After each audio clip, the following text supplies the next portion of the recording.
Hey guys, I'm Josh. These are the Emotiva B1s from Emotiva, and today we're going to be talking about them. First, a disclaimer. So Emotiva did send these out for review. They are not paying, asking, or otherwise trying to influence me to say anything good or bad about this device.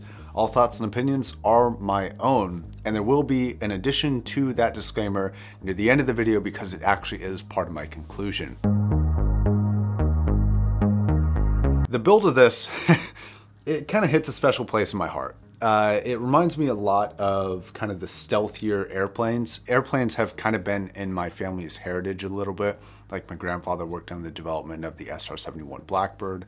And so for looks, this is gonna go person to person, but I love the looks of this. But I realize it's pretty angular, it's pretty serious looking. It's not gonna be everybody's cup of tea, but I love it. Regarding the actual build of this, you have a ribbon tweeter in the front, 5 1/4 woven woofer port in the back, and then of course your inputs. Now regarding the actual size of this, I actually have a mica speaker for a quick comparison here, and they're going to be a pretty average size bookshelf speaker. They're not extremely wide, nor extremely tall, nor extremely deep.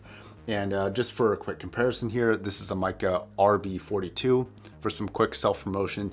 A review of this is coming out soon. And it's also worth noting that in the time I got this, when I first emailed Emotiva about sending these out, because I actually did reach out to them, they were at $300 a pair. Now they're at $230 a pair, which is an absolute steal. But I'll explain more why as time goes on, because what's most important about speakers and headphones is how they sound. So what do they sound like? Well, in general, these are gonna lean a little bit away from the musical side of things and more towards the analytical reference side of things. And for me, these fall somewhere into the realm of a studio monitor sound with a couple of liberties in the name of enjoyability. Now, real quick before we get into this, I wanna talk about position and where I recommend using these. Now, I don't always agree with what speaker manufacturers recommend using certain speakers for, but these, like their website says, are absolutely made for near field, and I do not recommend them for midfield or a large room. They kind of fall apart. They still sound good, but that's about all they sound. They sound good, whereas near field, for what they offer, in my opinion, they sound great. So all the conclusions and everything that I'm talking about here are near field, using them on a desk, tested out of the Emotiva A100 amplifier, as well as the mica or a gain amplifier. So treble response is one of the stronger points of the speaker. Now you're definitely going to be getting a crisp, clean, very clear experience for the treble response. It's perhaps going to be a little fatiguing, not out of brightness, because I don't consider this to be a bright speaker, but you are really hearing everything in the treble response. So you're hearing all the hissing, all the crackling, all the popping, all the this, the that, you know, the S's, it's all popping up there.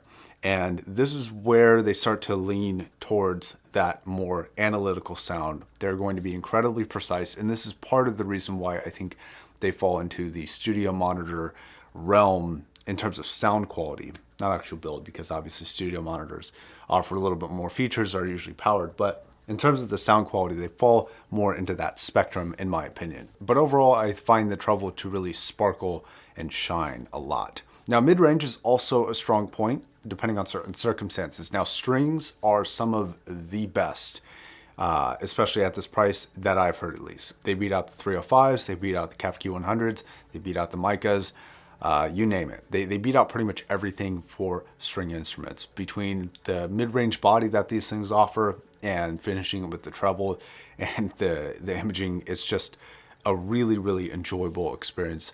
Especially at the new price of $230. Now for vocals, it's got some pros and it's got some cons.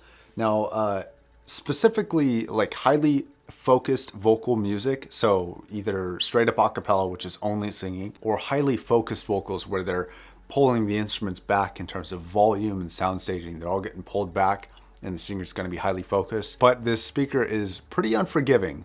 And if those vocalists are not hitting the exact right notes, you're gonna know. And this again falls more in line with the analytical studio monitor type of sound. Now that goes towards the pros. What were the cons I was talking about? When the music starts to take a step forward and vocalists tend to be around the same volume as the background music, you're starting to lose the separation a little bit. At least to my ear, the frequency response to this is going to be incredibly flat, and it's not really going to have the frequency boost that something like the CAF Q100s, for example, have.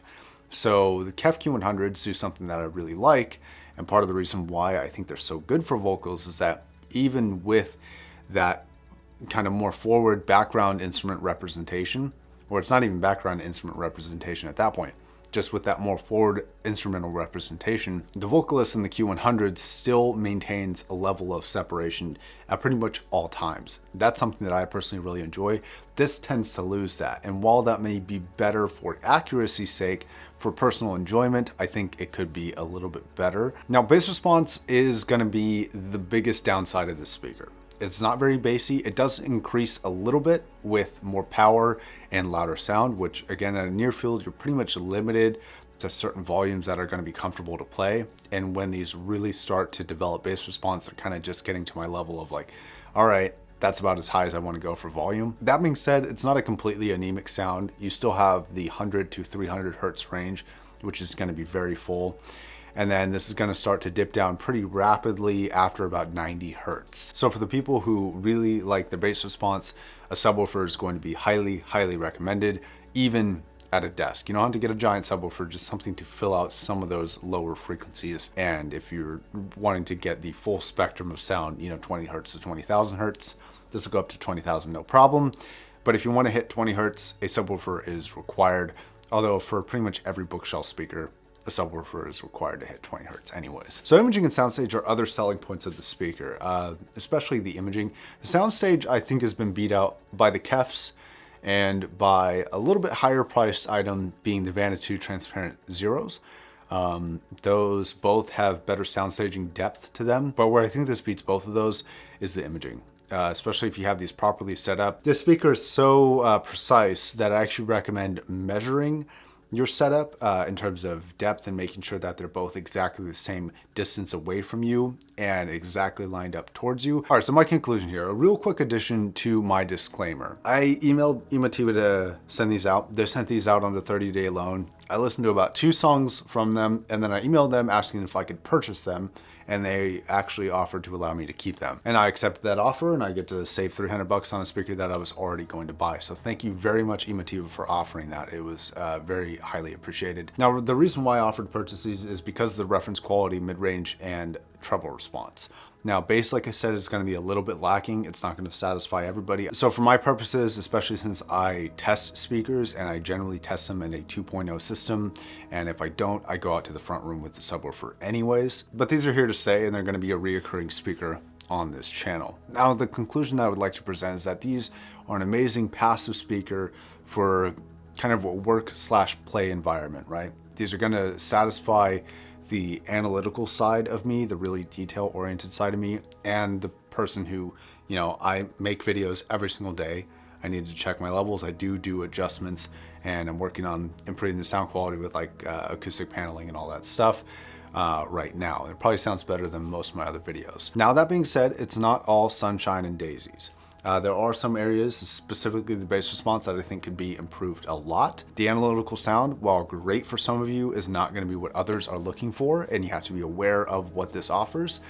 I personally think that the detail offered by this, especially set up in an optimal position, is, especially for $230, is stellar. It's an amazing detailed speaker, and that's exactly what I would use and recommend these for. And at $300, this was going to not only get my recommendation, but my money. But at $230, it's even better. All right, I think that's gonna wrap it up. Thank you, Emotiva, for sending these out for a review. Thank you very much for watching. If you want early access to videos exactly like this one, check out my Patreon. There's a link in the description down below.